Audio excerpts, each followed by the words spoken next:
Boa tarde, tudo bem com vocês? Estamos aqui para mais um episódio do PaxCast, episódio de número 13, se não estou enganada, né? Toda segunda-feira às 18 horas, um episódio inédito para vocês aí no nosso canal no YouTube, PaxCast.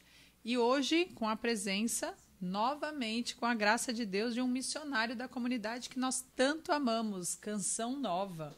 Hoje estou aqui com esposo, em primeiro lugar, pai, né, missionário, já aí muitos anos de caminhada na Canção Nova, e a gente vai conhecer um pouquinho mais dessa história dele, que é tão entrelaçada, né, com a misericórdia do Senhor. Ele esteve no grupo de amigos, pregando também sobre a misericórdia, tem um livro feito junto com a esposa dele sobre a misericórdia, e aí ele vai falar um pouquinho mais de como essa misericórdia infinita do nosso Senhor Jesus Cristo alcançou a vida dele e de toda a sua família. Seja bem-vindo, Natal Gil, nosso amigo missionário, irmão aí de caminhada. Fique à vontade. Muito obrigado, Tiana. Que alegria estar aqui. Olá, você que nos acompanha através do PaxCast. Que alegria. É sempre muito bom estarmos reunidos e principalmente para partilhar a vida. É bom fazer isso em família, é bom também partilhar as coisas de Deus sempre que é oportuno.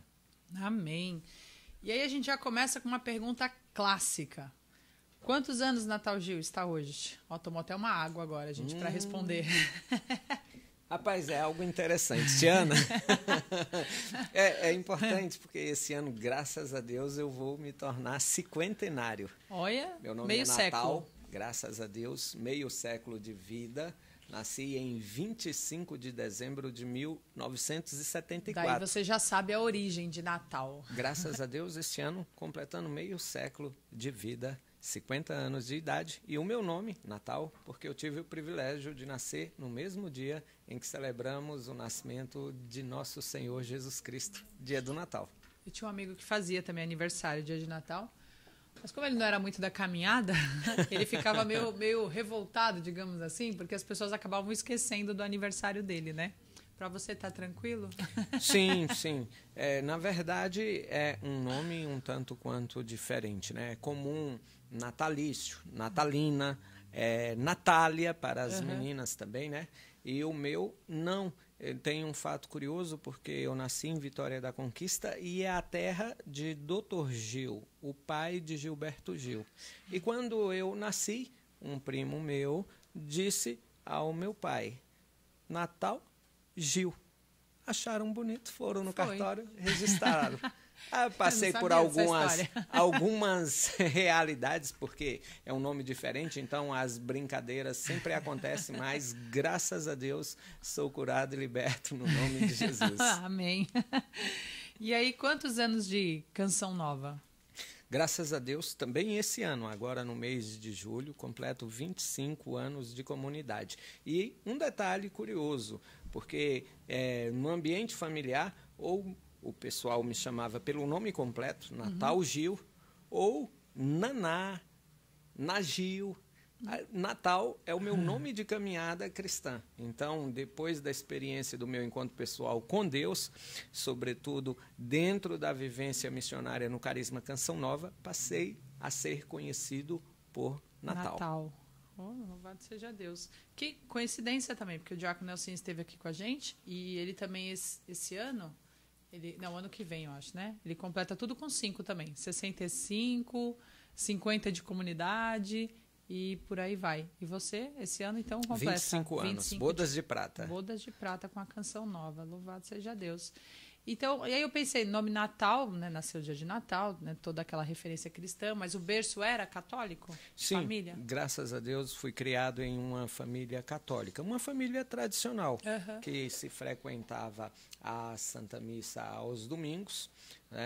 Também um detalhe interessante, porque dentro da raiz nordestina, o povo nordestino é um povo de piedade, e principalmente quando você parte em direção ao interior, à zona rural ou aos lugares de menor densidade populacional.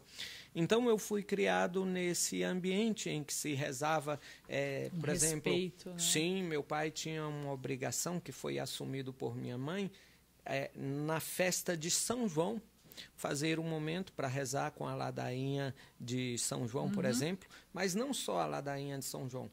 Se rezava muito o ofício, a ladainha de Nossa Senhora, e aí eu cresci, graças a Deus, dentro desse ambiente. Muito embora, quando cheguei na experiência da crisma, e o que Aquele acontece... momento. Sim, o que acontece com todos os cristãos...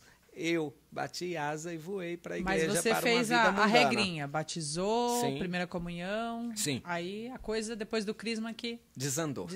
E falta da perseverança nas igrejas, meu Deus. Não é sem razão que quando se crisma, hoje existem os grupos de perseveranças. Sim. Para dar uma assistência necessária a esses jovens, sobretudo para que eles não se afastem da caminhada com Deus. Parênteses aqui, né, Natal? Você também hoje tem filhos, acho que o Alex está na pré-adolescência, sim, né? Sim, completa 14 anos agora, a no Rafa mês de maio. já está de maior idade, mas é recente, né? A vivência da adolescência dela.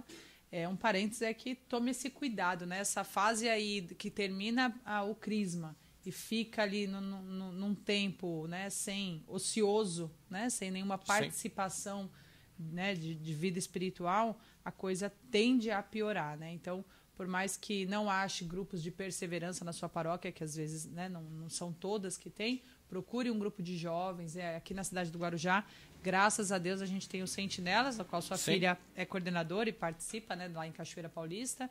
Temos o Exuá, Maria, que se fala? Exuá. Aqui na Santa Rosa de Lima. Então, procure inserir seu filho, porque é um momento realmente muito delicado. O Natal vai trazer um pouquinho aí dessa experiência não tão positiva, né, na vida dele. Eu digo não tão positiva porque também foi desses cacos, né, que Deus permitiu que a sua história pudesse ser remontada e de uma maneira muito mais feliz. Mas que pode ser de outro jeito, né? O Omar, que veio aqui, o missionário, ele falava assim também que às vezes as pessoas ficam esperando testemunhos horríveis, né, para valorizar ali a história de vida daquele missionário, né? Enfim. Mas ele fala assim, mas e as pessoas que sempre permaneceram fiéis, firmes? Ele falou assim, elas sempre cuidaram da sua coroa. Né? Ele falou assim, então, meu irmão, tem que valorizar também essas histórias. Né? É verdade. E eu faço um adendo, Tiana, muito importante, porque a idade da adolescência, e que muitos costumam apelidar de idade da aborrecência, é uma idade crítica, sobretudo hoje, no tempo odierno, onde o advento da tecnologia, das mass mídias, tem feito um estrago enorme na vida desta juventude. E é um tempo crítico não só por causa por exemplo, do uso da internet, do celular e das redes sociais. Eu gosto muito porque o professor Felipe Aquino dizia a respeito do celular, por exemplo. O Padre Léo dizia que o celular era uma infernet. Né? E ele falava não só do celular, mas do computador, da internet, porque a infernet, ou a internet usada de forma errada, fazia um estrago enorme da vida das pessoas. E você sabe que o Padre Léo faleceu por volta do ano de 2007. Logo, então, aí mais à frente um pouco, começou então a vir o celular, e o celular ganhando força, virando smartphone, tablets, iPads e tantos outros. Cada vez mais tudo dentro de uma única tela, né? Dentro do recurso aí da comunicação na palma da mão. E aí eu volto ao que o professor Felipe Aquino dizia. Um celular como o que você tem na sua mão, um smartphone, um tablet, um computador. Ele usado corretamente, a exemplo do que ocorre com a energia nuclear, ele é uma bênção, porque veja a realidade do Japão, não tem condição, o Japão é super populoso e é minúsculo, e não tem fontes de energias hídricas como tem no Brasil, as energias termonucleares lá não são tão eficientes, ou de queima de óleo, ou energia eólica. Como é que o Japão se movimenta? Através da energia nuclear, do urânio enriquecido. Só que o exemplo do Japão também serve para o mal. A energia nuclear usada de forma errada fez um estrago a qual o Japão sofre as consequências até hoje, que foram as bombas de Hiroshima e Nagasaki, com todo o seu efeito radioativo e a tragédia que causou. também hoje, e aí eu digo para você, pai, mãe, por favor, pelo amor de Deus, não basta você colocar um celular, um computador no quarto do seu filho para que ele possa estudar, ou um tablet para que você possa privilegiar o seu filho com aquilo ou com a comodidade que você não teve, se não for monitorado, porque tal qual a energia nuclear usada corretamente, ela é benfazeja, se usada de forma errada, ela é desastrosa. Então, pais, estejamos atentos ao cuidado dos nossos filhos, sobretudo nessa idade que o pessoal chama de adolescência. A aborrecência, agora uso até um outro termo, né? Que é adolescente de estar adoecido, né?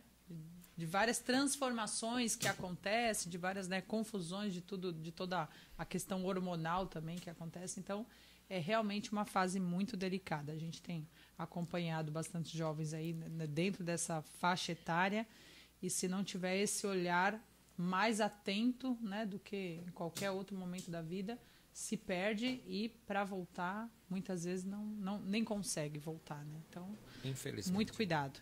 E aí, então, Natal, depois do crisma, desandou e foi para que beiras, que lados? Foi interessante, eu tive o privilégio, porque na época a idade mínima era de 15 anos para se fazer a caminhada para o crisma, mas devido à assiduidade de ser uma família muito tradicional, de ser uma família muito engajada na igreja, então eu tive o privilégio ali concedido pelo sacerdote de que eu pudesse fazer a crisma com os 13 anos. Mas aí é que está. Devido ao fato de conhecer outras realidades para além das coisas de Deus, então eu fiz o meu caminho de abandono da fé, voluntariamente, porque eu me encantei com as realidades do mundo. E isso também começou logo após a experiência do crisma que eu havia recebido. Você é filho único? Não, sou de uma família com 12 filhos. Hoje são 7 vivos, 6 homens e uma mulher.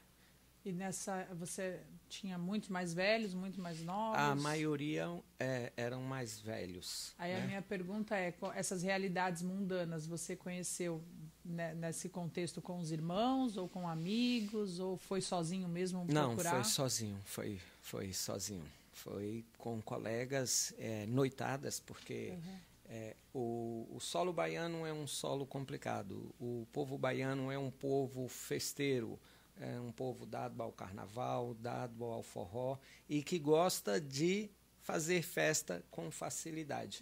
Então, isso aí era um prato cheio que tinha a disponibilidade para mim, e foi ingressando por esta realidade nas noitadas, nos shows, nas festas de forró, nos shows de carnaval, que aí veio junto a bebedeira, que veio a vida de prostituição, prostituição não do ponto de vista pecado contra a castidade, que eu vivesse como um homem que fosse um rapaz de programa, não, mas porque eu vivi a castidade desregrada, fora do casamento, portanto, fora da bênção de Deus, por longos anos, e um caminho que não é fácil de se aventurar, porque muitos que adentram nele, infelizmente, fazem um caminho sem volta. E muitas são as tentações, porque a gente fala, né, o pecado é prazeroso, né? Se Sim. não fosse, não chamava atenção, né? E como que se comportava o seu pai e sua mãe vendo você nesse caminho? Ou em casa, porque às vezes a gente vê acontecer muito isso com os jovens também, porque vê essa referência negativa em casa, né? De também uma vida de bebedeira, de farra, de festas. E como que era o comportamento dos seus pais diante dessa situação? 2 fatos interessantes. Primeiro, do meu pai, porque o do meu pai, eu era muito mulherengo, muito sem vergonha, e eu tinha namoradas sérias. Ô, Cris Silva, você tá com o passe livre no céu. Eu tinha namoradas sérias. Sérias que eu dizia ser sério, Pra mas elas, não né? era. E aí o que acontece? Volta e meia eu levava uma em casa e apresentava à minha família como minha namorada, como um namoro sério. Só que depois eu chegava com a outra, minha namorada, sério. Aí uma vez o meu pai falou assim, olha, você pare com essa safadeza de ficar trazendo essas mulheres aqui, porque nós não vamos compactuar com a sua safadeza e nem com a sua mentira de ficar enganando essas mulheres. Isso é problema seu. Aí meu pai me deu aquele chega para lá. Já a minha mãe, não. Eu costumo falar... Ou seja, do seu pai você teria a referência de fidelidade e mesmo assim você... ele não queria Ou era mais uma preocupação de ser cúmplice. Exatamente, de ser cúmplice daquele processo. De novo, né, o povo nordestino tem aquela questão da honra, sim, né, da integridade. Então, de repente, assim, você está compactuando com a mentira do seu filho. Exatamente. Esse era o grande dilema. E meu pai é de uma honestidade, assim, de uma retidão. Ele costumava dizer... O boi pela venta e o homem pela palavra. Nossa. Então, se você tem uma palavra, podia tomar um prejuízo, mas se ele deu a palavra, ele não voltava atrás. E aquilo era uma ofensa à dignidade. Então, eu me recordo desse fato de ter tomado um chacoalhão dele por causa desta realidade, desta falta de seriedade da minha pessoa. Minha mãe, uma pessoa mais recatada, mais serena.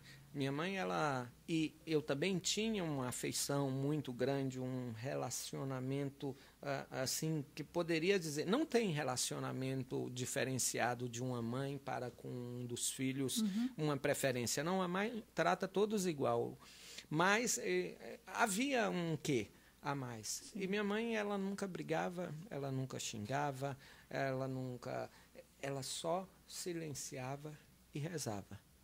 Daí a experiência que, um tempo depois, veio a graça da conversão, fruto da intercessão da minha mãe. Porque eu saía, e era novo, eu estou falando de um adolescente. Logo ali, 14 para 15 anos, muito novo. Eu vivi uma experiência marital. Uma das namoradas morava na minha cidade, mas ela era de outra cidade mais interiorana. E o fato dela morar só, longe dos pais, e ter um apartamento para si, a gente tinha uma vivência marital. Isso com 14? 14 para 15 anos. E ela era mais velha ou a mesma idade? Mais nova. Mais nova? Então, 1 ano mais novo. Então, veja, e não era só com ela, eram com outras mulheres, inclusive, infelizmente, envolvimento até mesmo com mulheres casadas. Nossa. Então, era uma vida... com um passo à beira do abismo por tudo aquilo que eu vivia, pela vivência da bebedeira, pela vivência da prostituição, pela vida do relacionamento com outras mulheres, eu estava andando ali no fio da navalha. Poderia ser passivo de uma interferência qualquer no meio disso tudo. E vinha alguns flashes da tua vivência na igreja nesses momentos ou não? Foi uma coisa que apagou totalmente da sua... Era interessante porque, como eu tinha consciência do caminho que eu já havia trilhado, o meu sentimento era de autocondenação. Eu entendia que, para mim, olha, não tem mais jeito, você já está perdido porque você sabe o que é e você já sabe o que está fazendo, então não tem mais jeito para você. E você não via forças para largar? Nenhuma. Então, no meio desse pandemônio, de toda essa situação, qual era o alento? Era a intercessão da minha mãe, porque muitas vezes quando eu saía e voltava de madrugada, nessa época os meus pais ficaram muito tempo na fazenda, deixaram a cidade e foram morar na fazenda para cuidar, para assistir. Mas quando estávamos juntos na cidade, muitas vezes eu saía, voltava, minha mãe estava lá no sofá. Por que não dormiu, mãe? Perdi o sono. Mas quem havia tirado o sono dela? Natal, esse Gil. que vos fala. E aí, mas ela não brigava, ela não xingava, ela só silenciava, amava, acolhia e rezava. E aí eu posso dizer, já adiantando, foi desta experiência de uma mãe que reza, e hoje, louvado seja Deus, nós temos um movimento das mães que oram pelos filhos, né? Mas eu quero dizer de forma especial para você, mãe, para você, pai, que passa por um momento de turbulência em relação aos seus filhos, sejam eles na idade ou no estágio que estiver. Se for mais jovem, eu preciso dizer para você, porque o Padre Jonas, fundador da comunidade Canção Nova, sempre nos ensinou isso. Olha, pai, mãe, invistam nos teus filhos, na formação em Deus para eles. Dê Deus para os seus filhos. Porque, por mais que, quando chegar uma fase adulta, ou quem sabe a partir da adolescência, que eles se rebelarem, que eles se revoltarem e não quiserem mais seguir a Deus, se você estiver dado um alicerce, sobretudo na idade da formação do indivíduo, que a psicologia entende que é até os 7 anos, você ensinar os valores cristãos, ensinar os valores de Deus, a moral, quando este teu filho ou filha passar por um processo de deformação e de desconstrução daquilo que, enquanto pais, vocês buscaram imprimir na vida dele, ele vai retomar, vai partir para a restauração justamente do alicerce que você, pai e mãe, deu na vida dele. Então, eu tive esse alicerce. Embora eu vivesse o drama da autocondenação, Natal, olha quanta coisa errada que você está... tinha sido plantada, né? Quanta coisa você está fazendo de errada, e para você não tem jeito, você está perdido. Quando eu tive a minha experiência de encontro pessoal com Deus, eu retomei o processo que meus pais já haviam iniciado. Então, pai, mãe, não cansem de rezar pelos seus filhos, porque na hora de Deus, e aí é que está o segredo, cada um tem um tempo. A palavra de Deus no livro de Eclesiastes vai dizer, existe um tempo debaixo do céu para cada coisa, e um tempo também para o Kairos acontecer na vida de cada indivíduo. Portanto, pai e mãe, não desanime em continuar rezando pelos seus filhos, para que a misericórdia de Deus, assim como me alcançou, os alcance. E também não caia na tentação, né? Pode falar assim, é muito novo para falar de Deus. Né? Que às vezes a gente escuta isso. Não, é desde o ventre que se fala de Deus. Né? A gente tem essas experiências de, conforme eles vão crescendo dentro dessa caminhada de fé, o quanto vai ficando fácil assimilar as coisas. Né? Então, o que vocês estão fazendo aí, gente? Tá. Então, não caia nessa tentação de que é muito novinho ainda, não preciso levar para a igreja, não preciso falar de Deus, não preciso falar de Nossa Senhora, porque é aí que planta a semente e uma hora, né, quando for o tempo de Deus, eles vão sempre se recordar disso. É verdade, ao contrário do que estas pessoas pensam, a sabedoria popular nos demonstra que não é assim. O que diz o adágio? É de pequenino que se torce o pepino. Diz ainda, papagaio que não aprende a falar de novo, não aprende de velho. Portanto, é ainda lá, enquanto criancinha, é aquele momento em que nós vamos ensinar os nossos filhos a rezar uma Ave Maria, um Pai Nosso, um Santo Anjo do Senhor, a oração do anjo da guarda, né? É que nós vamos estar ali os catequizando, quer dizer, dando Deus. Eu tenho visto exemplos concretos por onde eu tenho andado e eu digo para você, pai e mãe, é comum e é justo, é lícito o pai e a mãe querer dar todo o conforto, toda a comodidade, tudo o que é possível que está ao seu alcance para os seus filhos.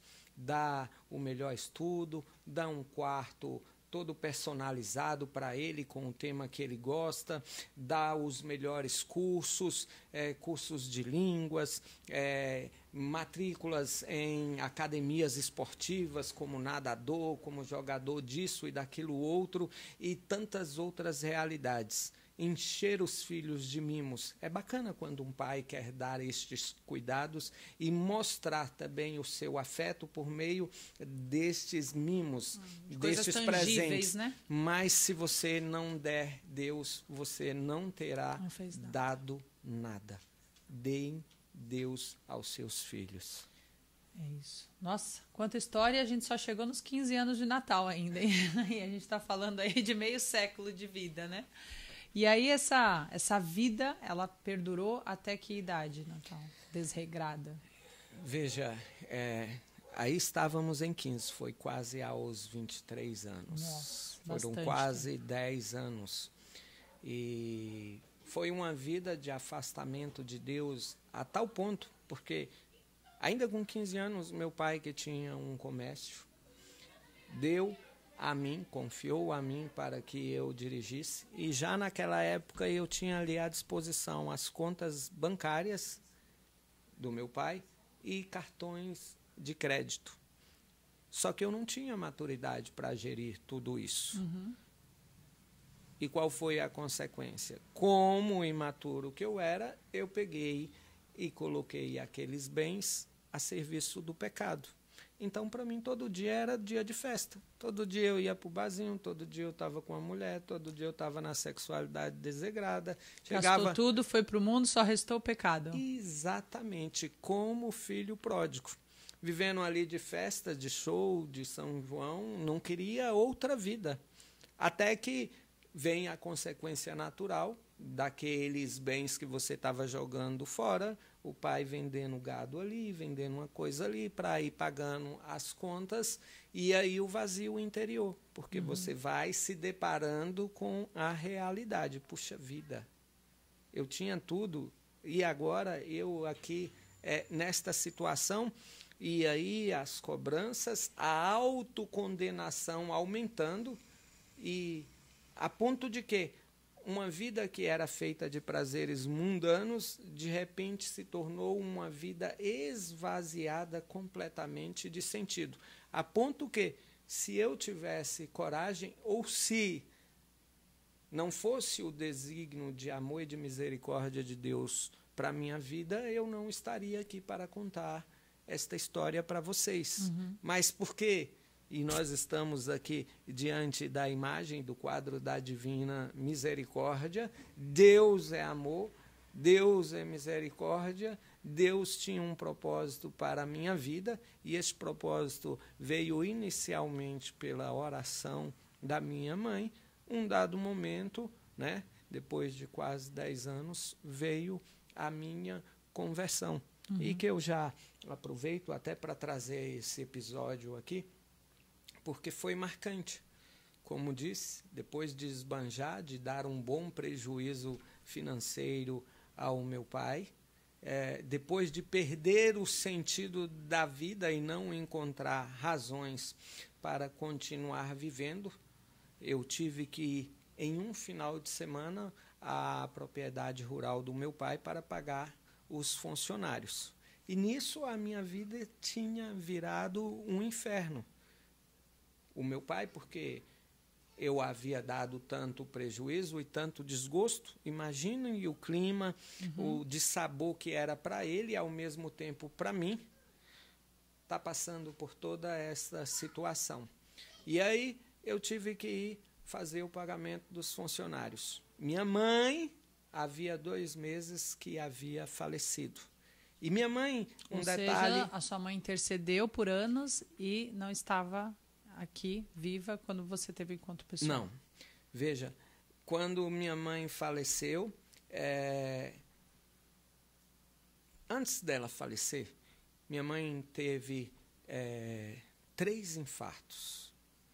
Dos 46 anos aos 55, ela era uma frequentante assídua de UTI hospitalar, por conta destes infartos que ela sofreu.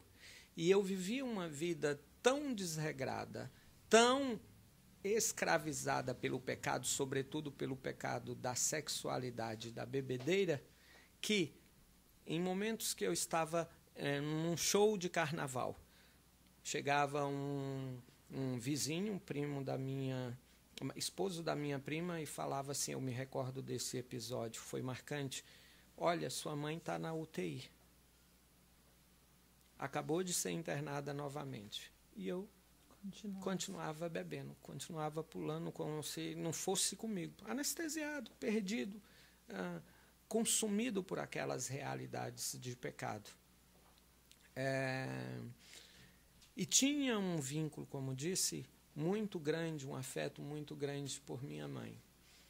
Logo que minha mãe faleceu, passei 3 dias de luto, sem comer, sem beber, sem sair do quarto, sem falar nada. Passou os 3 dias de luto, voltei para a vida velha, como se nada tivesse acontecido.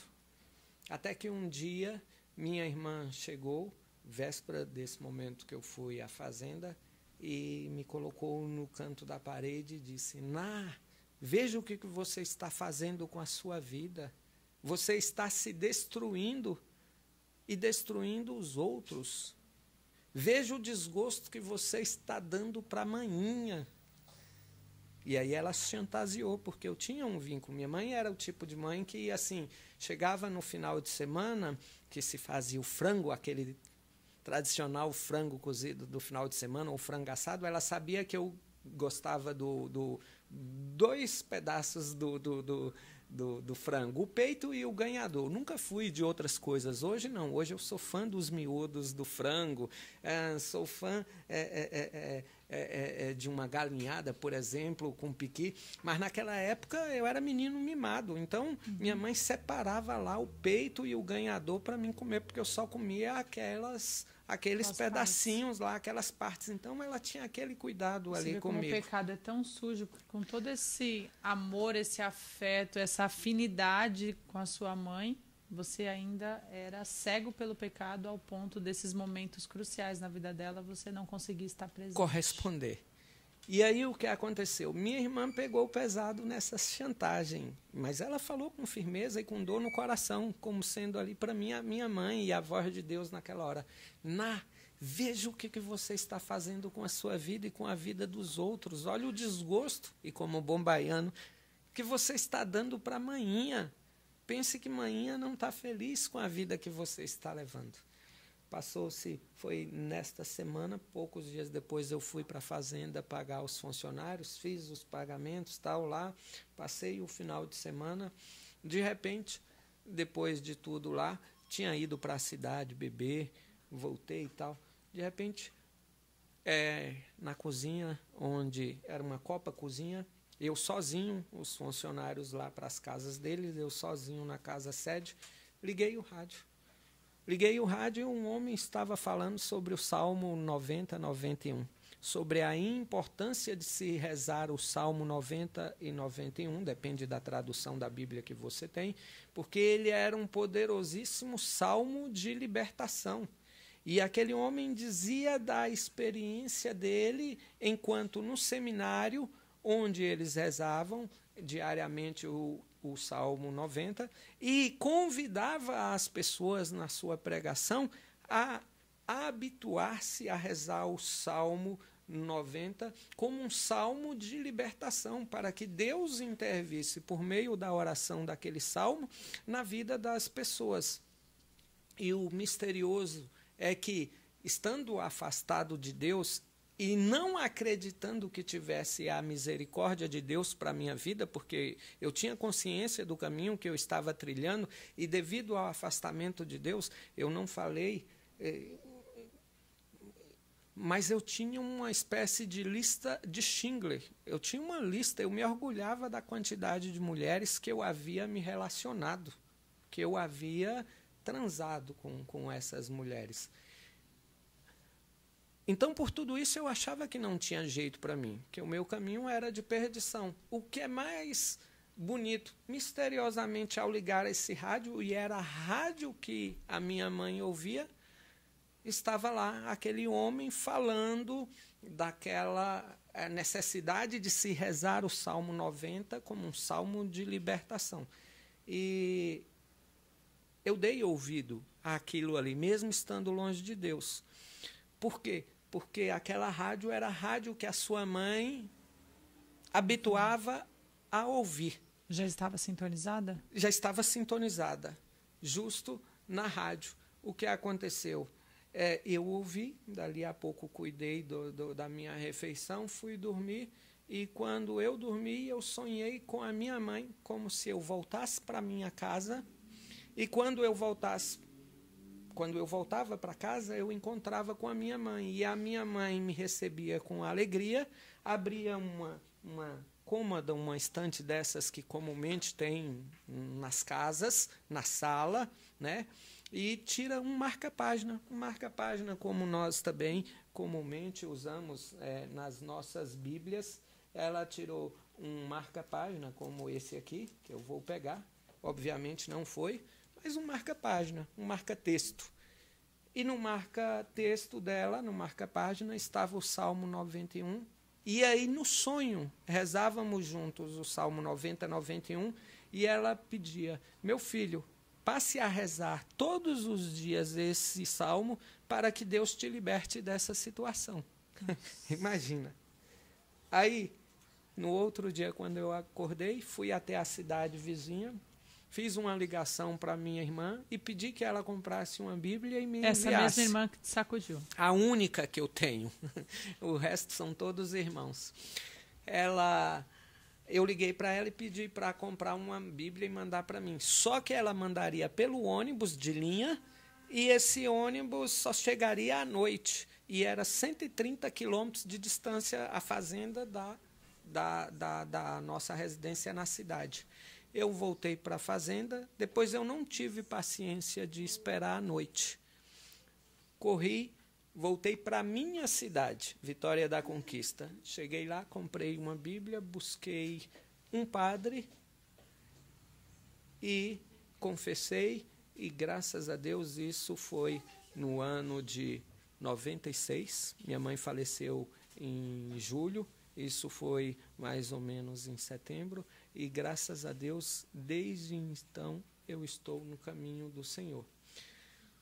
O rádio que estava sintonizado, que a minha mãe costumava ouvir, era a rádio Canção Nova. O pregador era o Padre Jonas, e o jovem, vocês já sabem, sim, que era eu. Busquei a confissão, busquei o sacerdote. Um ano depois, e engraçado que um pouco antes da minha mãe falecer, eu tive a oportunidade de vir à Canção Nova com uma pregação em família. Se você teve algum contato antes. Mas ainda perdido, longe de Deus. Eu fui à Canção Nova e o que mais me encantou, gente, foi Cachoeira. Em Cachoeira Paulista. Ainda tudo de terra, de banco, era só o rincão com bancos de madeira. Na época não tinha nem arquibancada ainda. E era bonito de ver a quantidade de jovens com Bíblia na mão, meninas bonitas, o que me chamou a atenção, e com um texto na mão. E eram jovens alegres, felizes. E muito me chamou a atenção. Só que eu ainda estava preso no pecado. Me recordo que tinha um grupo Adonai, a qual me levaram, alguns amigos e irmãs, e minha irmã me levaram, eu fui lá 1, 2 vezes e não tive força para mudar. Passei aqui na Canção Nova, vindo de uma peregrinação de família em Aparecida, e na Canção Nova, a passagem à Canção Nova foi meio relâmpago, e somente me encantei com a quantidade de jovens bonitos, com Bíblia e com texto na mão. Voltei, e só depois deste momento que eu acabei de narrar, de ir à fazenda, de sonhar com minha mãe. E ali foi uma chantagem, porque foi minha mãe falando comigo. Primeiro o padre falou, que eu não sabia nem quem era o padre que estava falando. E depois, sim, como o Padre Jonas sempre fez, rezou em língua. E eu fiquei ali, inerte, ouvindo aquilo ali tudo. E de repente eu sonho com minha mãe, falando para que eu rezasse o salmo, para que Deus me tirasse dessa situação. E isso aconteceu na minha vida, graças a Deus.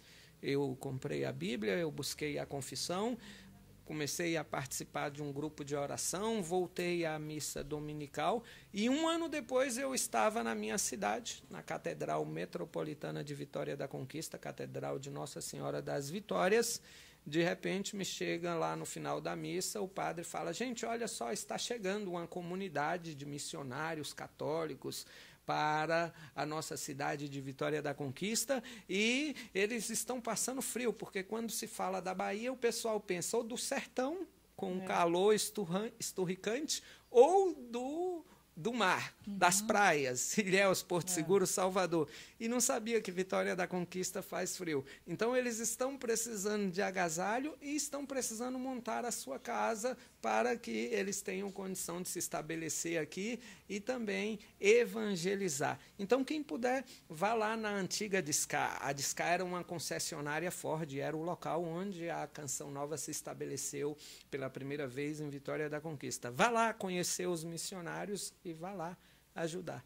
Eu fui lá para conhecer e para ajudar os missionários, comecei a caminhar com a Canção Nova, veja, isso já no ano 97, eu tinha 1 ano de volta para Deus. E aí era difícil, porque eu ia no grupo de jovens e chegava o grupo de jovens, o final do grupo, sábado à noite, o pessoal queria ir para uma seresta, para um forró, e eu dizia não. Meu medo. Eu tô correndo. De dar o alface para o homem velho. Eu tô correndo. Cachorro mordido de cobra tem medo de linguiça, eu não. Aí, quando a Canção Nova chegou, foi a faca e o queijo, porque a Canção Nova veio com esta radicalidade da vivência do Evangelho, e o Padre Jonas já dizia, ou santos ou nada. Sim, então, sim, não. A Canção Nova chegou rapidamente por causa do engajamento e da sede que eu tinha de água pura, que brota da fonte da misericórdia, que é o coração de Jesus. Então, eu fui ali cada vez mais me aproximando. Fui convidado para fazer o caminho de discernimento vocacional e foi tudo muito rápido. E em 99 eu ingressei na comunidade Canção Nova e, graças a Deus, agora se completam 25 anos que eu estou nesta linda missão de evangelizar. Mas porque, por graça de Deus, eu tinha uma mãe que não xingava, não brigava, não questionava, apenas silenciosamente rezava. E eu costumo dizer, minha mãe rezou e não viu a minha conversão, mas eu tenho certeza que lá do céu ela acompanha sorrindo. Muito, muito. E aí é um contraponto também, porque eu penso, né, como a maioria das famílias nordestinas, não tem muito acesso, né, Natal, à formação, né, hoje como a gente tem essa facilidade. E às vezes as mães também usam isso de desculpa, né, de não ter essa vida forte de intercessão pelos filhos. Às vezes acha que a oração de um missionário, de uma outra pessoa, de qualquer outro grupo da igreja seja mais forte do que a sua mesmo. E a sua mãe, mesmo sem ainda todo esse acesso que a gente tem hoje, né, sem essa formação, não usou isso como um empecilho para interceder pela vida do filho, né? No silêncio, sem ali precisar abrir uma Bíblia, dar na cabeça, ler o catecismo, mas ela usou o coração, a verdade do coração e a vontade de ver a vida do filho transformada. Nem mesmo ficar falando o que a gente sabe fazer, né? Sim. Às vezes a gente não sabe rezar, às vezes a gente não sabe aconselhar, mas falar a gente fala e fala muito, como se só falar fosse resolver as coisas. Nossa Senhora em Medjugorje, São Luís Maria Monforte também fala muito dessa realidade, como o segredo de Nossa Senhora nos ensina a silenciar, silenciar e rezar. E nisso eu via o amor, e só depois, obviamente, eu pude ver o amor misericordioso de Deus na minha vida pela presença discreta que foi a minha mãe. Como? Me amando, me acolhendo na minha miséria, e é isso que Deus nos faz, mas não numa atitude passiva. Não, fica aqui, meu filho, pode ficar, eu te aceito desse jeito. Não, ela fazia isso numa atitude de confiança, colocando-me nas mãos de Jesus, de onde provém toda a misericórdia de Deus. Amém. E o seu pai, diante de toda essa situação, apoiou? É engraçado porque quando eu fiz eu tinha situações, porque como eu tinha o dinheiro e eu tinha independência, eu passava noites fora, seja dormindo na casa de uma namorada, seja viajando para um carnaval, para uma praia, para uma festa junina. E teve episódios de eu sumir 3, 4 dias, passei por situação de coma alcoólico. Um dia eu estava no interior e eu estava desgostoso. Comigo mesmo, com a vida que eu estava levando, havia rompido um namoro, um desses relacionamentos, e aí eu já estava naquela decadência humana. Então eu estava desgostoso comigo mesmo, peguei 3 litros de uísque e nunca fui de beber. A minha bebida maior era cerveja, mas eu peguei naquela ocasião 3 litros de uísque e fui para uma festa no interior, numa cidade 100 e poucos quilômetros de distância. E aí eu me lembro que até 1h30, 2 horas da manhã eu tinha bebido 1,5 garrafas on the rocks. Resultado, coma alcoólico. O pessoal me pegou, não tinha como tomar jeito ali, buscou solução, não tinha, me levou para o hospital, me internou. De repente, lá no hospital, eu, quando recobro um pouquinho de lucidez, o que eu estou fazendo aqui? Tira os acessos, porque estava tomando insulina, alguma coisa lá, glicose na veia e tal. Quando eu acordo no outro dia e que recobra a lucidez, aí eu vejo, nossa, a turma usou droga e colocou em mim, não vai dar certo isso. Então eu já vinha numa decadência e numa vida desgostosa, porque eu chegava a ficar noites fora. Uma noite era comum, 2, 3, 4 já estava virando rotina, a ponto do meu pai sair para procurar na polícia, para saber se eu estava preso, no IML, para ver se estava morto, nos hospitais da cidade, para ver se havia passado por uma internação. E de repente, de um dia para o outro, eu chego lá, falo que eu encontrei Jesus, claro, né? É a expressão primeiro que a gente ele olhou viva. Se você não estava bêbado. Aí, olha, não agora, só vai para a Canção Nova e só vai para a missa. Aí meu pai não chama, tem que levar no médico para ver se está certo. Um rapaz desse jeito aí, de repente foi havendo a aceitação, foi havendo o acolhimento, e aí foi bonito que depois, num dado momento, uma conversa isolada, numa dessas retornos meus do período de descanso, de férias, conversando com meu pai, e aí ele partilhou, num momento que ele estava meio até debilitado fisicamente, assim, meio convalescente de saúde. Ele falou que quando eu havia nascido no Natal, ele falou para ele mesmo, vai ser um homem de Deus. E levou anos para que isso se cumprisse. E é bonito assim porque, como eu causei muito prejuízo material, emocional, muito desgaste, muito desgosto para o meu pai, e aí quem é o pai que quer passar por essa situação? Hoje, quando eu vou lá, é assim, é como se eu fosse o ancião da família, todo mundo que tiver com problema, meu pai quer que converse comigo. É para você conversar com fulano, é para você chamar fulano a atenção, e às vezes é uma pessoa mais velha, às vezes é um parente, é um amigo familiar, você precisa passar, conversar, reza por essa situação. Mas só que nisso a gente vê o cumprimento da palavra de Deus. Onde abundou o pecado, superabundou a graça de Deus. A tradição da igreja conta que onde é o Monte Calvário, o Gólgota, onde nosso Senhor foi crucificado, naquele lugar, no tempo de Adão e Eva, ali foi depositado, foram sepultados Adão e Eva. Naquele mesmo lugar foi crucificado nosso Senhor Jesus Cristo para pagar os nossos pecados e reconciliar com Deus. É por isso que São Paulo fala, onde abundou o pecado, superabundou a graça de Deus.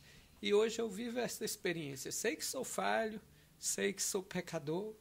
Quem convive comigo sabe mais ainda dos meus limites, das minhas fraquezas, das minhas misérias. Mas os que também convivem comigo, ou os que têm a oportunidade de se encontrar comigo em meio ao meu apostolado, sabem o quanto eu tenho um coração inflamado e desejoso de fazer com que a graça de Deus chegue à vida deles.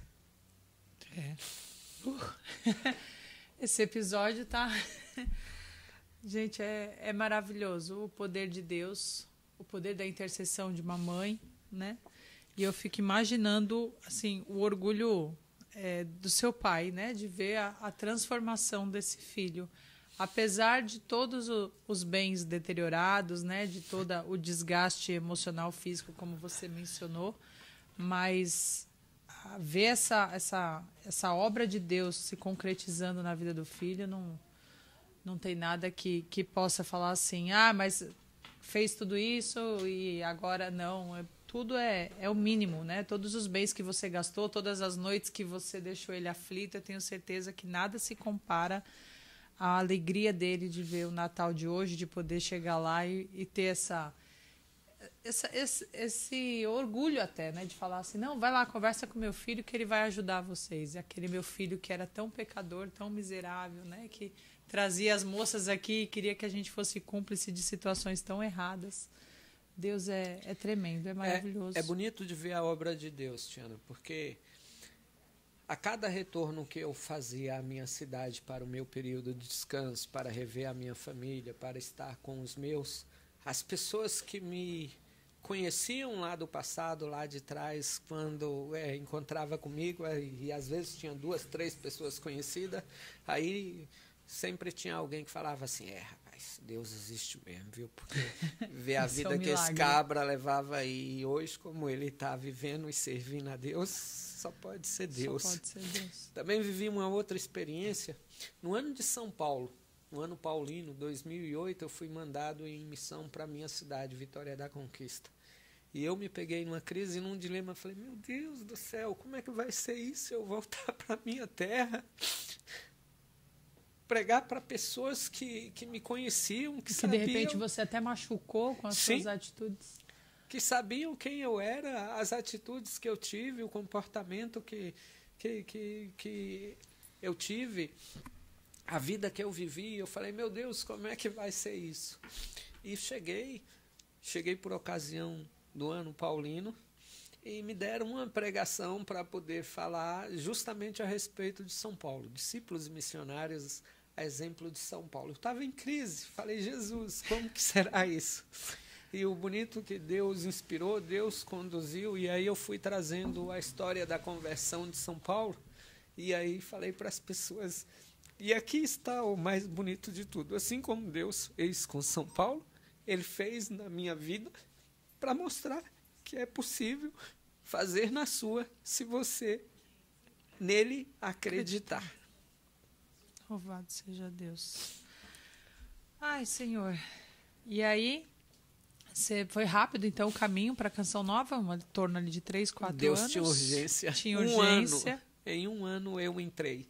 E outro fato interessante. Durante muitos anos eu tive entendimento que a minha palavra vocacional foi a palavra que Deus me deu no encontro em 99, que a Canção Nova chama-se de Pertença, que é o encontro derradeiro para saber se entra ou se não entra. Quem chegou lá está às vésperas de entrar, e eu entrei. Então, Deus me deu a palavra, a gente é convidado a rezar, a escutar a Deus e ver o que Deus diz, se você tem vocação ou não. Com Santa Faustina, eu dizia ontem no grupo de oração, foi diferente, porque ela tinha o desejo de ser de Deus, mas esse desejo de ser consagrada a Deus, isso aos 7 anos, foi tolhido, foi reprimido, porque os pais dela eram muito desprovidos de recurso. Tinha uma prevaricação enorme, vivia uma pobreza extrema e dependia da ajuda que Faustina dava com o seu trabalho. Logo ainda ali adolescente, 10, 12 anos, ela fazia serviços domésticos para ajudar na manutenção da despesa do seu lar, da sua casa, da sua família, para ajudar o pai e a mãe. Somente quando Faustina ficou adulta, ela estava num baile, e não era um baile permissivo, como não existem os bailes de hoje em dia. Então, ela ali se divertindo sadiamente, porque ela era uma menina santa, pura. Uhum. E então, o que aconteceu? Jesus apareceu como servo sofredor, todo chagado, todo ensanguentado, e disse para Faustina: Faustina, minha filha, e olha que ela era santinha, até quando eu hei de ter paciência convosco? Até quando infligirás grande dor à minha alma? Faustina imediatamente correu dali daquele baile, buscou um padre que mandou ela buscar uma vida no mosteiro, e ela foi peregrinando, batendo a porta de vários mosteiros, e nenhum a admitiu, nenhum mosteiro a aceitou, a não ser o mosteiro das Irmãs da Divina Misericórdia. Quando ela chegou lá, nesse mosteiro, e a irmã acolheu a história dela do que havia acontecido, da aparição de Jesus a ela em meio a um baile, e o colóquio, o diálogo que ela teve com nosso Senhor Jesus Cristo, então a irmã entendeu do que se tratava e falou: vai lá e fala com o dono da casa para ver se ele te aceita. Ela entendeu que ela estava falando, a Madre Superiora, que o dono da casa era Jesus. Então, que ela fosse à capela, e ela correu à capela e rezou. Depois de ter rezado, ela voltou à Madre Superiora, e a Madre Superiora, e o que ele disse? Santa Faustina respondeu: ele me aceitou. A madre então respondeu: se ele te aceitou, eu também te aceito. Esta é a história vocacional, e ela foi admitida neste convento das Irmãs da Misericórdia. Pois bem, então eu volto à minha história, porque foi muito rápido. Deus teve pressa comigo, quando ali, menos de um ano vocacional completo, Deus já estava me trazendo e me colocando nas fileiras dos missionários da Canção Nova, filhos do Padre Jonas Abib. E aí, quando foi para rezar, para ter a palavra do discernimento, se era a vontade de Deus que eu entrasse para a Canção Nova ou não, rezei, abri a palavra de Deus, saí em Atos 13:47, que diz assim: eu te estabeleci luz das nações para que leves a salvação até os confins da terra. O que Deus disse com São Paulo, Deus disse comigo. O que eu falava, eu usei o exemplo de São Paulo lá na minha cidade para falar: olha, se Deus fez com Paulo, fez comigo, pode fazer contigo, só basta você confiar e nele acreditar. Pois bem, eu entendia durante muitos anos que essa palavra era a palavra do meu chamado vocacional. Depois de muitos anos, e muitos anos depois, em 2022, em meio à pandemia, numa pregação do acampamento de oração do grupo de amigos, eu trouxe na televisão, na Rede Canção Nova, na TV Canção Nova, no Sistema Canção Nova de televisão, pela primeira vez, este testemunho, trabalhando um outro tema de pregação, mas o foco era esta história que eu acabei de contar, que eu fui alcançado por Deus pela Rádio Canção Nova, pelo pregador Padre Jonas Abib, onde Deus me chamava, me convidava a rezar por meio da pregação dele, e depois confirmado pelo sonho da minha mãe, e aí Deus utilizou de chantagem, porque Padre Jonas eu não sabia quem era uma rádio, um homem falando, eu não sabia se era padre ou o que era, e nem tinha noção do que era, do que se tratava. Eu só fiquei ali como ouvinte, sabe lá Deus como. Mas quando partiu para minha mãe foi a chantagem. Minha mãe tinha falecido há 2 meses e ela falava: reze esse salmo todos os dias. Eu rezava o salmo no sonho com ela para que Deus te libertasse dessa situação. Quando, anos depois, então, como dizia, em 2022, eu fui entender que a palavra minha vocacional não é 13:47. Atos 13:47, eu te estabeleci luz das nações para que leves a minha salvação até os confins da terra, é a confirmação. Mas a palavra original do meu chamado está lá no Salmo 91. Porque se uniu a mim, eu o protegerei e o livrarei, pois conhece o meu nome. Louvado seja Deus. As confirmações de Deus são lindas, né? Você vê o carinho e o cuidado que ele tem conosco desde o ventre de nossa mãe. Natal, e a gente vê assim a sua afinidade com esse tema da misericórdia de Deus, né? E aí você narrando aqui toda a sua história de vida pra gente, a gente vê de fato que a misericórdia de Deus foi algo muito forte, né? Em toda a sua trajetória, em toda a sua caminhada. Mas se deu algum momento essa devoção, esse interesse pelos relatos de Santa Faustina, pela a forma que Jesus se apresentava a ela, por essa propagação da misericórdia dele? A devoção à Divina Misericórdia é algo relativamente novo na igreja, porque você pega outras espiritualidades e devoções que são tradicionais na igreja, elas derivam de anos, de séculos e outras até de milênio. Pois bem, a devoção à Divina Misericórdia ela foi instituída por São João Paulo II no ano de 2000 por ocasião da canonização de Santa Faustina. Santa Faustina é uma santa contemporânea, ela é do século XX, da década. Esses escritos foram revelados a ela nos anos 30 e 40 de 1930, 1940. Então, por ser uma festa nova, o mundo conheceu a devoção à Divina Misericórdia de 2000 para cá. Antes de 2000... Mas tem algo interessante, um ano depois de você entrar na comunidade, né? Exatamente. Também, as histórias ali... Nunca tinha interligado. Eu entrei em 99, em 2000, o padre, seguinte, no ano jubilar, ali, decretou a espiritualidade da misericórdia, instituiu a festa da misericórdia, conforme nosso Senhor Jesus Cristo revelou a Santa Faustina. E então, em 2002...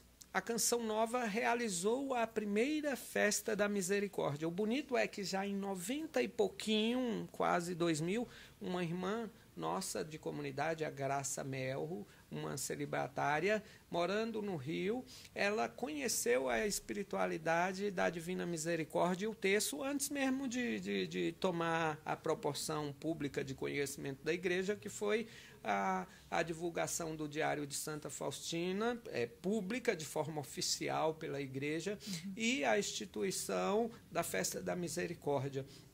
Então, a Canção Nova já rezava pelo rádio o terço da misericórdia.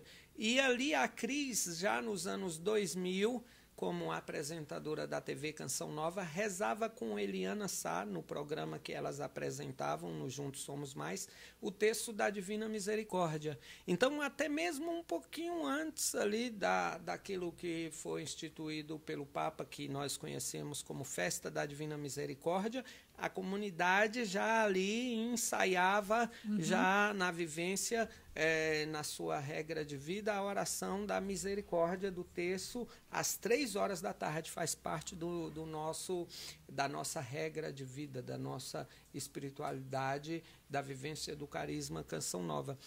Então, com o advento da festa, nós fomos surpreendidos porque o Papa instituiu em 2002, a Canção Nova fez a primeira festa. E eu me recordo que estávamos em missão no interior de São Paulo, onde o Dunga e o Padre Jonas estavam fazendo um acampamento, PHN, e nós estávamos transmitindo. De repente, quando a gente olhou no nosso carro de transmissão o retorno da TV ao vivo em Cachoeira Paulista, a Canção Nova estava tomada por uma enorme multidão de pessoas que a Divina Misericórdia, em sua primeira festa celebrada no Brasil, havia atraído. Então, o Padre Jonas cumpriu a sua agenda ali, tomou um carro e voltou para Cachoeira Paulista, celebrou a missa de encerramento da primeira festa de misericórdia, depois se retirou em Queluz para rezar e veio um documento na qual ele dizia: estamos no tempo da misericórdia. Por quê? Jesus mesmo se apresenta aqui, no número 83, ele diz: antes de vir como justo juiz, venho como Rei da Misericórdia. No número 1588, ele vai falar: eu não quero castigar a humanidade ferida pelo pecado, eu vim para curá-los e salvá-lo. Por isso, eu venho como Rei da Misericórdia. E por ele ter instituído por meio da revelação que Jesus misericordioso fez a Santa Faustina, a devoção da espiritualidade e a festa da misericórdia, Jesus diz aqui, ó, no Diário de Santa Faustina, em várias citações: desejo que haja a festa da divina misericórdia, ela é o refúgio dos pecadores. Mediante tudo isso, a espiritualidade da divina misericórdia sempre foi algo entrelaçado em mim, na minha esposa, na nossa casa, na nossa família, de regra geral, em toda a comunidade. Mas a gente, principalmente porque ela estava celebrando ali, rezando o texto pela TV, muito mais imbuído desta realidade. Então, nós meio que como fomos que pioneiros pregando esta festa por aí afora.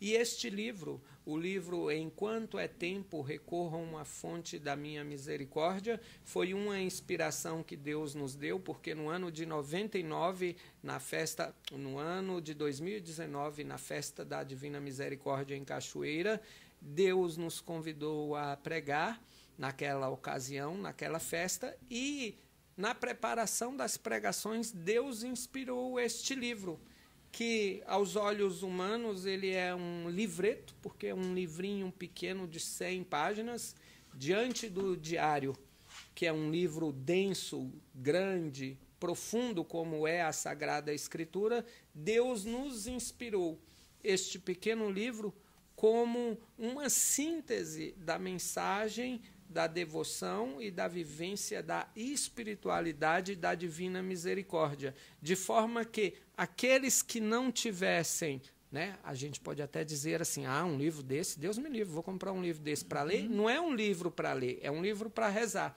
Mas se você quer ler, adquira o livro Enquanto é Tempo, Recorra à Fonte da Minha Misericórdia, porque, como eu gosto e costumo dizer, ele é um compilado. Ele é uma síntese da mensagem da divina misericórdia que Jesus misericordioso revelou a Santa Faustina e nos convida a viver, porque estamos no tempo da misericórdia. No número 848 do Diário da Divina Misericórdia, o Diário de Santa Faustina, o próprio Jesus falou nestes termos, e eu vou ler para ser fidedigno. Jesus disse a Santa Faustina: minha filha, fala ao mundo da minha misericórdia, que toda a humanidade conheça a minha insondável misericórdia, pois este é o sinal para os últimos tempos. E Padre Jonas sempre nos ensinou: último quer dizer último. A misericórdia é o sinal para os últimos tempos. Depois dele virá o dia da justiça. No número 588 e em outras passagens do diário, que são colóquios, diálogos místicos de Santa Faustina com Jesus, ele próprio revelou: a devoção à divina misericórdia é a última tábua de salvação para a humanidade. É por isso que nós estamos no tempo da misericórdia.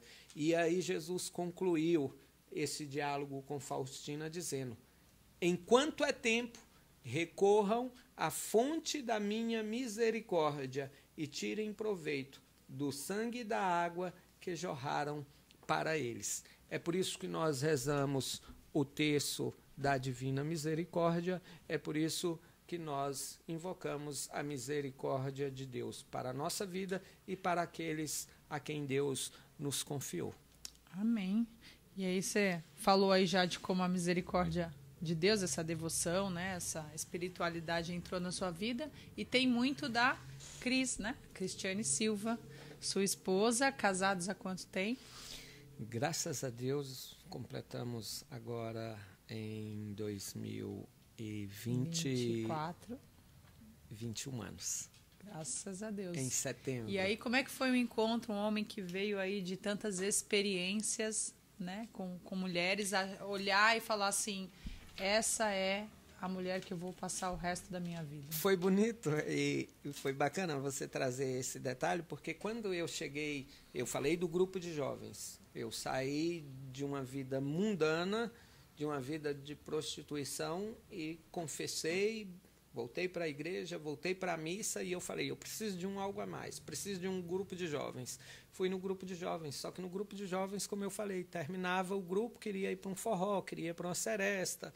O máximo que eu ia era numa pizza. Mas ali nesse momento, você sentia que a sua vocação era matrimônio ou por tantas experiências frustrantes? Não tinha um entendimento, era como se Deus me chamasse ao sacerdócio, mas não tinha convicção. Eu sabia que eu não queria viver mais aquilo, que era ir, porque ia para forró, ia para uma seresta, eu ia dançar, ia fazer, como diz no Nordeste, o ralabucho com as meninas, não ia dar certo, ia ferver de novo o radiador. Pois bem, aí, quando muito eu ia, era uma pizzaria.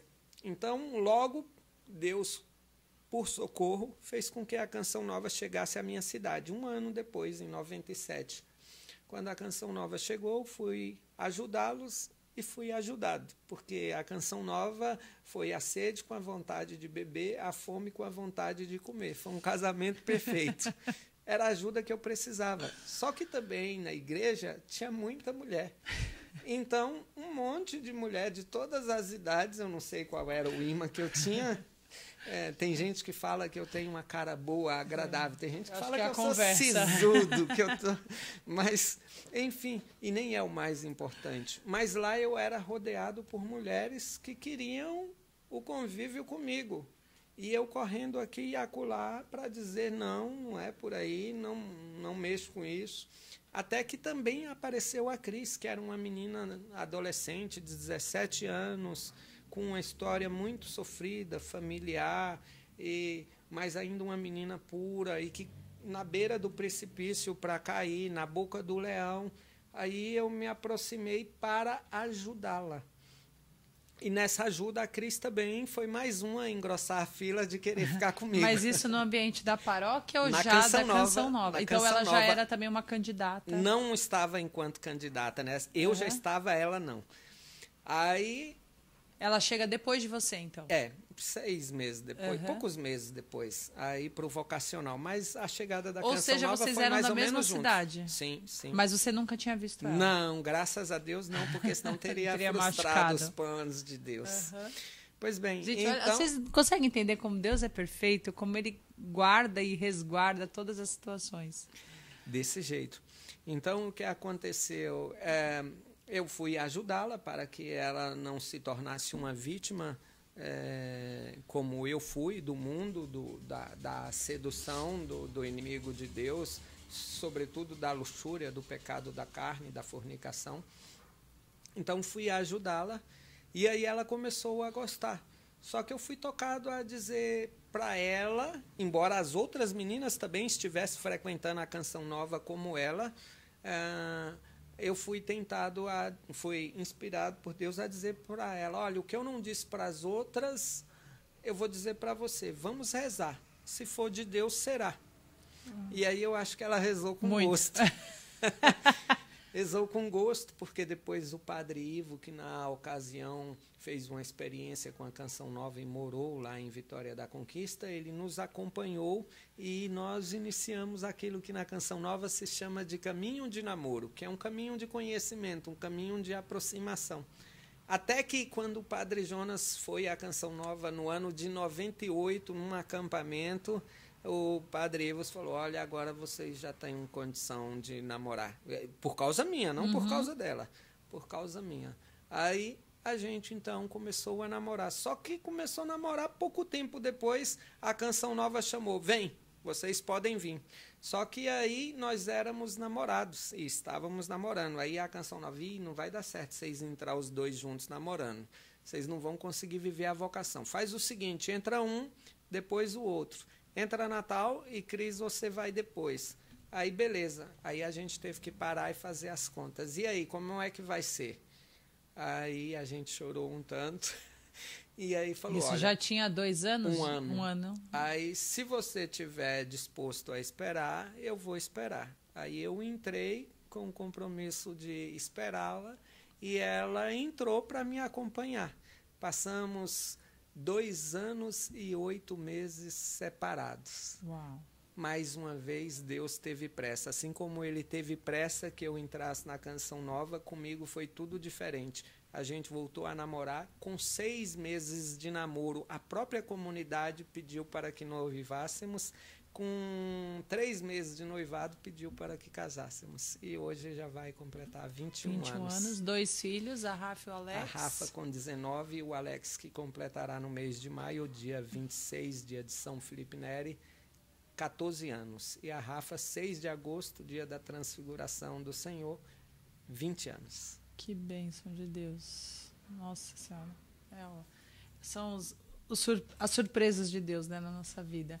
E uma curiosidade, alguma vez você contou para o Padre Jonas essa questão da rádio, desse homem que falava, do Salmo? Eu não contei agora, mas o que é bonito, quando foi na Festa da Misericórdia que eu preguei e que eu apresentei o livro, pouco antes ele estava debilitado fisicamente, estava doente, abatido, e ele não tive a oportunidade de que ele lisse e apresentasse o livro, fizesse a apresentação. Tanto é que o livro ficou sem a apresentação, porque quem a apresenta é a misericórdia de Deus. E se é a misericórdia de Deus, não requer apresentação. Mas o fato é, quando eu fiz a pregação na Festa da Misericórdia de 2019, ele mandou me chamar e convocou uma reunião, eu e a Cris e outros membros que cuidavam da espiritualidade da Divina Misericórdia, e falou, é assim. O Natal e a Cris foram muito felizes porque eles não ficaram lendo, e não que esteja errado, ler os números do diário, mas eles fizeram um paralelo da vida pessoal com a palavra de Deus e com a espiritualidade da Divina Misericórdia. É assim que a gente precisa transmitir, com a vida e com a palavra de Deus centralizada, a espiritualidade da Divina Misericórdia. Não basta rezar o terço, porque senão vai virar devocionismo. É encarnar a misericórdia na vida. Vá e faça a mesma coisa. Até pela promessa, né, Natal, de ser a última tábua da salvação. Se não encarnar na vida, como é que seremos salvos? Aí, 2022, quando eu fiz a pregação e que eu trouxe o testemunho, eu falava da Canção Nova como uma obra de Deus, e aí eu trouxe o meu testemunho para dizer que eu fui alcançado pela Canção Nova através da Rádio Canção Nova e do Padre Jonas. Quando ele ouviu a pregação, terminou a pregação, ele já ligou para mim imediatamente e falou para mim, e ele sempre me chamou de Natal Gil, nunca falou diferente, ele falava o Natal Gil diferente. Às vezes, quando chegava um aniversário de casamento, eu colocava o nome Natal e Cris. O aniversário de casamento de Natal Gil e Cristiane, sempre falava assim. Eu tenho até um orgulho espiritual, porque quando o padre passou por aquela experiência que nós chamamos e que Santa Teresa d'Ávila intitula de Noite Escura dos Espíritos, um momento que o padre passou de instabilidade emocional, espiritual, aridez, ele passou por uma fragilidade tão grande que ele não reconhecia alguns membros da comunidade. E eu estava em Vitória da Conquista, eu já estava uns 3, 4 anos fora, e o Alex já estava completando 1 ano. Então, eu vim com o Alex à Cachoeira a primeira vez, portanto, isso em 2011, e eu estava, então, 2008, 3 anos para 4 anos fora, correta a conta. Eu fui e pedi para ter um momento com o padre, para levar o Alex para que o padre conhecesse. E, no momento que ele não conhecia muita gente, não estava reconhecendo, devido ao contexto que ele estava passando, na hora que ele me viu, ele falou, Natal Gil. Nossa. Então, para mim, a voz do profeta. Foi um orgulho, porque ele falou, olha, ele se lembra de mim. Ele te chama pelo nome. Enquanto outros não conhecem, ou infelizmente ele não reconhecia outros, ele me reconheceu, ele se lembrou de mim. E acaba sendo uma confirmação do seu chamado. Exato. Aí, então, eu dizia da pregação. Quando eu fiz esta pregação, falando da rádio, falando do Salmo 90, 91, e o Padre Jonas tem um detalhe, porque o diácono confirma muito isso, ele traga o testemunho. Traga a pregação, mas traga o testemunho. Quando eu trouxe o testemunho, e veja que aqui no livro eu tenho um testemunho voltado para a experiência bem da intercessão da minha mãe. A que eu contei na outra pregação, na ocasião Deus me inspirou desta forma. Para esta outra pregação, Deus me inspirou a trazer esta realidade que eu partilhei convosco da Rádio Canção Nova. Quando o Padre Jonas ouviu e que eu falava do projeto Dai-me Almas e que eu fui a fundo na história do Dai-me Almas, eu trouxe o contexto Dai-me Almas que antecede Dom Bosco, que era vivido por São Francisco de Sales, e de onde que São Francisco de Sales tirou de Gênesis, a Gênesis 14, se eu não estiver enganado, o que a palavra de Deus diz: dai-me as pessoas e ficai com o resto, dai-me almas e ficai com o resto, dizia São Francisco de Sales. Dom Bosco encarnou para si e o Padre Jonas trouxe para a Canção Nova. Quando eu fiz uma analogia do dai-me almas, Canção Nova, e trouxe o meu testemunho que eu fui alcançado pela Canção Nova, obra de Deus, pelo pregador Padre Jonas e pela Rádio Canção Nova, com este contexto, o Padre Jonas pegou o telefone imediatamente, terminou a pregação, ele já estava me chamando. Meu filho, você me surpreendeu mais uma vez, porque você já mexeu comigo quando você pregou na Festa da Misericórdia e você trouxe o seu testemunho, que você conseguiu me envolver, que eu não imaginava que fosse você. E mais uma vez você trouxe o seu testemunho em terceira pessoa, e quando você falou que a rádio era Canção Nova, que o padre era eu e que o jovem era você, eu fiquei impactado. Aí eu vejo você confirmando o chamado dele através desse testemunho. Toda a vida doada do Padre Jonas. Assim como ele, quando chama Natal Gil e te reconhece, você confirma que de fato você é Canção Nova. Nesse momento, tenho certeza que o Padre Jonas pensou, valeu a pena. E a gente está falando de 2022, que ele já estava bem debilitado. Sim, sim. É a misericórdia de Deus. Pura misericórdia, o que seria de mim se não fosse a misericórdia? Gente, fechamos esse mês da misericórdia com um episódio cheio da misericórdia de Deus na história da vida do Natal Gil. Louvado seja Deus. É isso, meu irmão. Diante de tudo isso, eu ainda quero que você deixe, né, tomados aí por esse amor misericordioso desse Jesus que te resgatou, né, através da intercessão da sua mãe, através da Rádio Canção Nova, né, e antes da Rádio Canção Nova, do sim deste homem, desta vida doada, né, deste sacerdote que tem essa sede de almas, né, que foi corajoso, ousado, e fez essa sede de almas chegar a todas essas formas de transmissão, de evangelização por todos os meios. Você deixa um recado aí para o público do PaxCast. Meu recado é uma palavra de consolo, de esperança. Talvez se tivéssemos a oportunidade de conversar, você falaria: Natal, reza por mim, porque não está fácil. Às vezes, em casos mais desesperador, você diria: não tem jeito. E eu só gostaria de trazer a você o consolo de que, se somos cristãos e se passamos por provações e dificuldades, é porque, de fato, nós estamos no caminho certo, porque Jesus não nos enganou. Primeiramente, ele diz: quer me seguir? Renuncie a si mesmo, tome a sua cruz. E é por isso que nós enfrentamos e carregamos cruzes grandes, pesadas. Só que o próprio Jesus, no Evangelho de João, foi ele quem nos consolou. No mundo tereis aflições, mas coragem, eu venci o mundo. Na Canção Nova tem um programa que se chama O Amor Vencerá.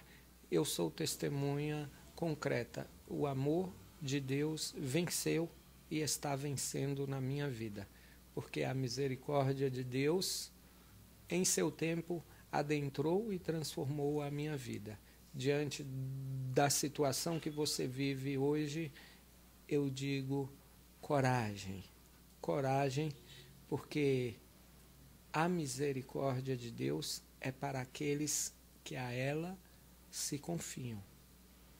O que Deus espera de mim e de você, assim como aconteceu com a minha vida, assim como aconteceu com a vida de Saulo, que se tornou São Paulo, e tantos homens e mulheres que se tornaram homens e mulheres de Deus.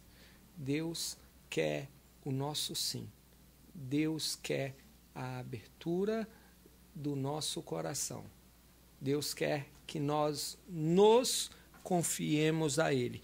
E é por isso que a centralidade da devoção à Divina Misericórdia é: Jesus, eu confio em vós.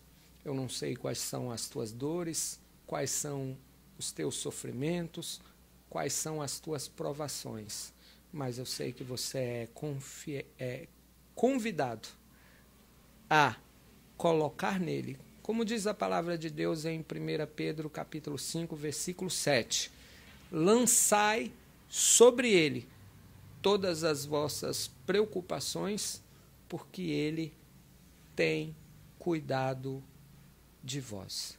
Divina Misericórdia, fonte de milagres e prodígios para nós, e eu sou testemunha, possamos dizer juntos: eu confio em vós. Jesus, eu confio em vós. É isso. Viva Jesus, né, gente? Testemunho maravilhoso. Meu irmão, obrigada pela presença, obrigada pelo carinho de partilhar aqui a sua vida, a sua história, as suas machucaduras, mas, sobretudo, a vitória de Deus sobre a sua vida. Eu, assim como seu pai, sente esse orgulho, né, de quando você retorna lá à terra e pode falar: esse é o meu filho, né, que estava perdido e voltou. E hoje ele pode ajudar outras pessoas com o apostolado lindo que ele exerce. Eu sinto muito orgulho de dizer que sou sua amiga, viu? Obrigado. Hoje eu conheci um pouquinho mais da sua história e faz todo sentido esse Natal que às vezes a gente acha que tem uma cara ziza, mas na verdade tem um coração gigante por toda a história de vida que passou e que o amor venceu. Obrigada, viu? Deus te abençoe. Amém. Amém. Eu que agradeço. Foi uma alegria estar com cada um de vocês. Um abraço fraterno, minhas orações por você. Que Deus os abençoe. Amém. Até mais, gente. Até o próximo episódio, se Deus quiser.